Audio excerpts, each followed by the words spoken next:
सर्व एक अतिशय जिव्हाळ्याचा आणि धाडसी समर्पित जवान आदित्य बांधाव थोरात यांना श्रद्धांजली अर्पण करण्यासाठी सर्वजण इथं उपस्थित राहिलेलो आहे।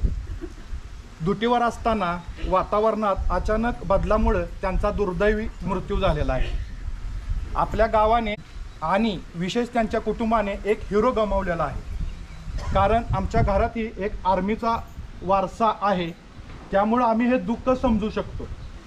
कष्ट त्यांचं त्याग हे आपण पाहिलेलंच आहे। इथून पाठीमागे ज्यांनी श्रद्धांजली वाहिली त्यांच्या तोंडून आपण ऐकलेलंच आहे की आदित्य हा कसा होता। आमचा जास्त संपर्क यायचा नाही तरी देखील आम्हाला त्यांचे गुण माहीत आहे। कारण आमच्या गावामध्ये तरुण पिढीला एक आर्मीत जाण्याचे एक जिद्द आहे आणि गावातील भरपूर मुलं आर्मीमध्ये गेलेले आहेत आणि आदित्याची प्रेरणा घेऊन देखील काही विद्यार्थी अजून भरती झालेले आहेत। पण त्याच्या या अचानक जाण्याने गावावरती जी शोककळा पसरलेली आहे त्यात खरंच आम्ही सर्व गावकरी एकदम दुःखात आहोत।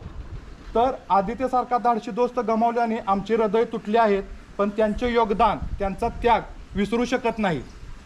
त्यांच्या आठवणी, त्यांचा जिव्हाळा आणि त्यांच्या शौर्याची परंपरा आपल्याला सदैव प्रेरणा देत राहते।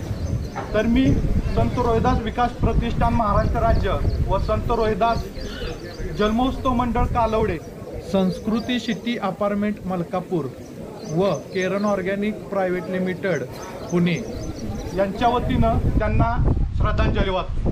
जय हिंद। आणखी कोण आहे का?